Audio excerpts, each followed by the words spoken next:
Hello दोस्तों, आप लोग कैसे हैं। मैं उम्मीद करता हूं आप लोग ठीक ही होंगे। इस वीडियो में क्लास 9वीं प्रश्नावली 1.1 की स्टार्ट करने जा रहा हूं। तो चलिए स्टार्ट करते हैं। क्या शून्य एक परिमेय संख्या है? क्या इसे आप p बाई क्यू के रूप में लिख सकते हैं, जहां p और q पूर्णांक है और q नॉट इक्वल टू 0। तो यहाँ पर दो क्वेश्चन पूछा जा रहा है। तो चलिए पहला क्वेश्चन का आंसर देते हैं। तो यहाँ पर कह रहा है क्या शून्य एक परिमेय संख्या है? बिल्कुल है। तो यहाँ पर क्या लिखेंगे? हाँ, शून्य एक परिमेय संख्या। शून्य एक परिमेय संख्या है। परिमेय संख्या है। तो क्वेश्चन कह रहा था कि क्या शून्य एक परिमेय संख्या है? तो हाँ, शून्य एक परिमेय संख्या है। दूसरा क्वेश्चन कह रहा है क्या इसे आप p बाई क्यू के रूप में लिख सकते हैं? हाँ, लिख सकते हैं। इसे p बाई क्यू के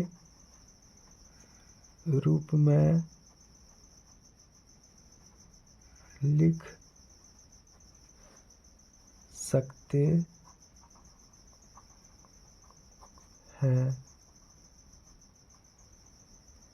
जैसे 0/1, 0/2, 0/3, 0/4, इस तरह से आप अनंत संख्याएं लिख सकते हैं इत्यादि। यहाँ कह रहा था क्या शून्य एक परिमेय संख्या है? हाँ, शून्य एक परिमेय संख्या है। क्या इसे p बाई क्यू के रूप में लिख सकते हैं? इसे p बाई क्यू के रूप में लिख सकते हैं। जैसे 0/1, 0/2, 0/3, 0/4 इत्यादि, है ना, अनंत तक लिख सकते हैं। चलिए दूसरा क्वेश्चन सॉल्व करते हैं। तो दूसरा क्वेश्चन है 3 और 4 के बीच 6 परिमेय संख्या ज्ञात कीजिए। तो 3 और 4 के बीच 6 परिमेय संख्या ज्ञात करना है। तो इस 3 और 4 के बीच अनंत संख्या है, जिसमें से 6 परिमेय संख्या ज्ञात करना है। तो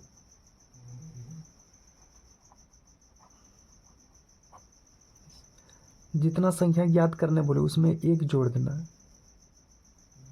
6 संख्या ज्ञात करने के लिए कह रहा है, तो 6 में क्या करना है? एक जोड़ देना है। 7 हो गया। अब ये 3 को हम लिख सकते हैं 3/1। एक नीचे साइलेंट रहता है। तो इसके अंश में ये जो पार्ट होता है ये अंश होता है, और ये जो पार्ट होता है ये हर होता है। ये जो भाग होता है इसको अंश कहते हैं, और ये जो भाग होता है इसको हर कहते हैं। तो अंश में 7 से गुना करेंगे और हर में भी 7 से गुना करेंगे। तो कितना हो जाएगा? कटाना इसको नहीं है। तो 7 21 और 7 गुना 1 करेंगे तो कितना हो जाएगा? 7। उसी प्रकार 4 को हम लोग लिख सकते हैं 4/1। एक नीचे साइलेंट रहता है, ठीक है। तो अंश में भी 7 से गुना करेंगे और हर में भी 7 से गुना करेंगे। इसको कटाना नहीं है, कटाएंगे तो फिर वही आ जाएगा 4/1। तो 7 चौक 28 और 7 गुना 1 करेंगे तो 7 हो जाएगा। यहाँ लिखेंगे अतः 3 और 4 के बीच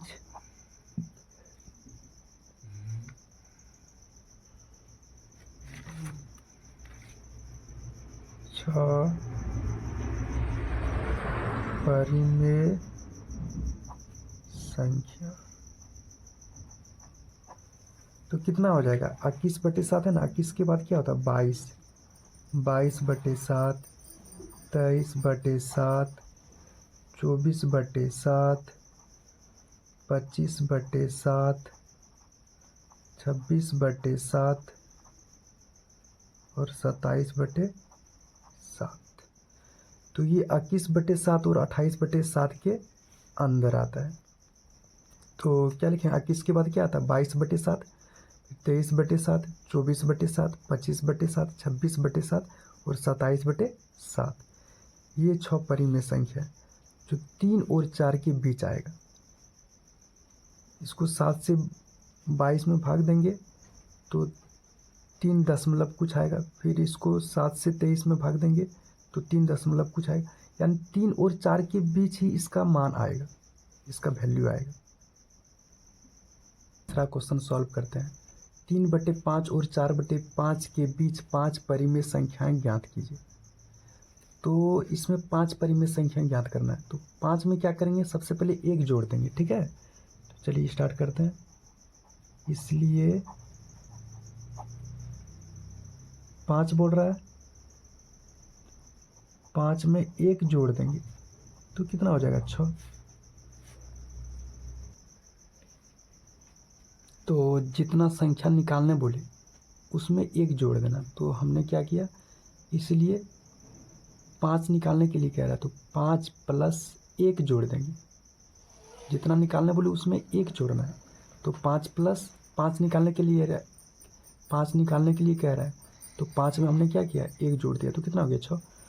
अब देखिए 3/5 को, अब देखिए 3/5 में अंश को 6 से गुना करेंगे और हर को 6 से गुना करेंगे। ऊपर वाला पार्ट होता है अंश और नीचे वाला पार्ट होता है हर। तो ऊपर में भी 6 से गुना करेंगे और नीचे में भी 6 से गुना करेंगे तो कितना हो जाएगा 6×3 = 18 और 6×5 = 30। अब देखते हैं 4/5। 4/5 ये जो भाग होता है इसमें इसको अंश कहते हैं और ये जो भाग होता है इसको हर कहते हैं। तो इसमें भी 6 से गुना करेंगे और हर को भी 6 से गुना, अंश को भी 6 से गुना करेंगे और हर को भी 6 से गुना करेंगे तो कितना हो जाएगा 6 × 24, 6×5 = 30। अब लिखेंगे अतः 3/5 और 4/5 के बीच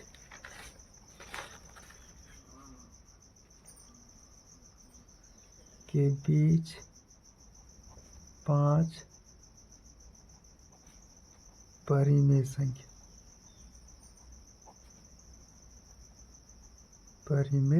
संख्या। तो 18/30 और 24/30 के बीच का लिखना है। तो 18 के बाद क्या होता है 19, 19/30, 20/30, 21/30, 22/30 और 23/30। तो ये जो संख्या आई ये 3/5 और 4/5 के बीच का है। आई होप आप समझ गए होंगे। चलिए चौथा क्वेश्चन देखते हैं। नीचे दिए गए कथन सत्य हैं या असत्य, कारण के साथ अपने उत्तर दीजिए। एक क्वेश्चन नंबर 1 कह रहा है कि प्रत्येक प्राकृतिक संख्या एक पूर्ण संख्या है। तो प्राकृतिक संख्या क्या होता है कि 1 से स्टार्ट होती है और अनंत तक जाती है। पूर्ण संख्या क्या होता है 0 से स्टार्ट होती है और अनंत तक जाती है। तो क्वेश्चन में कह रहा है कि प्रत्येक प्राकृतिक संख्या एक पूर्ण संख्या होती है, यानी सभी प्राकृतिक संख्या वो पूर्ण संख्या होती है। तो चलिए चेक करते हैं। 1 से स्टार्ट होती है अनंत तक जाती है। यहाँ देखिए 1 से स्टार्ट होती है और अनंत तक जाती है। तो कह सकते हैं यहाँ से कि सभी प्राकृतिक संख्या वो पूर्ण संख्या होती है। तो यहाँ क्या हो जाएगा आंसर में सत्य। चलिए दूसरा क्वेश्चन देखते हैं। प्रत्येक पूर्णांक एक पूर्ण संख्या है। पूर्णांक क्या है और पूर्ण संख्या क्या है, चलिए देखते हैं। पूर्णांक जो होता है इसमें धनात्मक संख्या और ऋणात्मक संख्या दोनों का कॉम्बिनेशन होता है। और पूर्ण संख्या में क्या होता है सारे नंबर्स धनात्मक संख्या में होते हैं, यानी 0 से स्टार्ट होते हैं, 0 1 2 3 4 5 इस तरह से अनंत तक, है ना। लेकिन पूर्णांक में जो है वो प्लस में भी नंबर दिखेगा और माइनस में भी नंबर दिखेगा। तो क्वेश्चन में कह रहा है कि प्रत्येक पूर्णांक एक पूर्ण संख्या है। तो प्रत्येक पूर्णांक सारे पूर्णांक पूर्ण संख्या है। चलिए चेक करते हैं। -4 इसमें है, -4, -3 है इसमें, -2 इसमें है, तो नहीं है। हम यहाँ से कह सकते हैं कि सभी पूर्णांक पूर्ण संख्या नहीं है, तो ये क्या हो जाएगा? असत्य। तो 2 नंबर में लिखेंगे असत्य।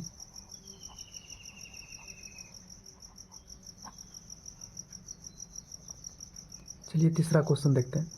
प्रत्येक परिमेय संख्या एक पूर्ण संख्या होती है। तो परिमेय संख्या जैसे कि 2/3, 4/5, 6/8, 16/6 और भी बहुत सारे लिख सकते हैं। और पूर्ण संख्या जो है वो 0 से स्टार्ट होती है और अनंत तक जाती है। तो क्वेश्चन में कह रहा था कि प्रत्येक परिमेय संख्या एक पूर्ण संख्या होती है, यानी सारे जो परिमेय संख्या वो पूर्ण संख्या होती है। 2/3 है इसमें, देखिए 4/5 है, 6/8 है, 16/6 है। तो ये भिन्नात्मक संख्या है ना, भिन्न में। ये पूर्ण संख्या क्या भिन्न में होता है? नहीं होता है। तो ये जो कथन है ये क्या हो जाएगा? असत्य हो जाएगा। तो तीसरा नंबर में क्या हो जाएगा आंसर? असत्य।